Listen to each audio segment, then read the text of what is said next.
are the issuer needs evolving as of today after the last 2 or 3 years? Omid, you might be Well, also the right just, person. I mean, the one thing I'd say is like you started to talk about historical context. That's like extremely important when we're thinking about this and the macroeconomic environment. Like SPACs are super easy to hate because at the peak, it's like a product for rich people.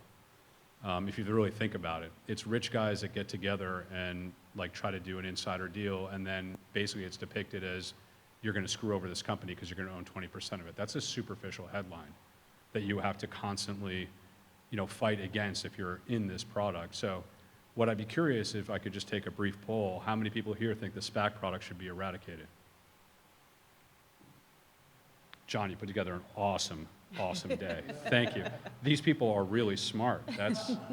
So I just wanted to know who we were speaking to, because sometimes when you do these audiences, just because of what you read, in the journal, because it's easy for journalists, it's a better article to say that these suck, and then everyone comes into it saying this is a shit product, you're ripping people off, and then, quite frankly, we have a very hostile SEC right now as well. One of the things that doesn't get talked about a lot is from an administration to an administration, how much that regulatory environment can shift. And then you add the interest rate environment in, because this to me is really, just like all of us are seeing as practitioners, this is the worst capital markets environment in 25 years. So within the context of that, you have to analyze the product. And for us, it was kind of simple. It's like, what actually works right now? Well, the capital markets are terrible. People lost a lot of money because of the downturn. So there really is an appetite out there for a conventional SPAC. Certainly. It's obviously, we've embraced the departure. They haven't all departed, but not many have. We're being solicited by easily 4 sponsors a week who've either announced their transactions or before announcing their transactions, looking to bring in partners who have the thread of research, who have sector bankers, who have broad institutional distribution, historically known as research sales. We call it franchise sales.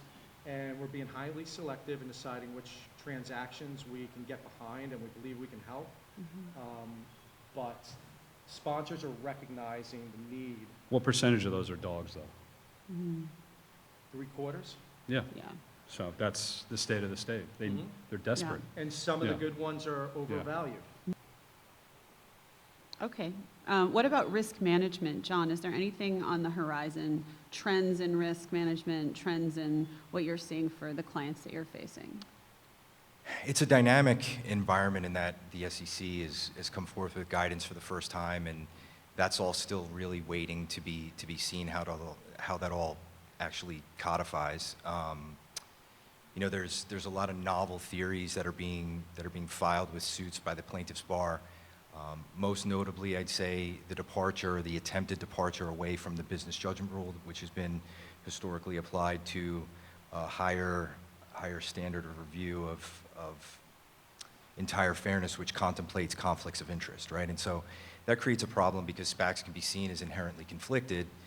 So it goes back to good process, right? And so I think the SEC guidance, what it did was it provided guide rails for teams that were perhaps not as well heeled in the product, not as experienced. And then when you talk to an experienced sponsor, you look and they've been doing this all along. Those practices they were behind the scenes. So it opened it up to say, this is what a fulsome process looks like. This is how you manage risk. And I think the best way to manage risk is clearly through a well-informed and strategic perspective with which to inform your purchasing decisions. Because very few people in the insurance industry will tell you that the best way to manage costs is to simply purchase less insurance. But you can do that, when you're well informed. And I think there has to be a huge effort on part of advisors in the industry to educate the targets, because the targets are without really good advisory and good information. Right. The post-closing combined entity assumes the pre-closing liabilities of the SPAC, which includes the payment of any retention, the proceeds going to their balance sheet. So it's critical, but when you're strategic, you can really optimize that.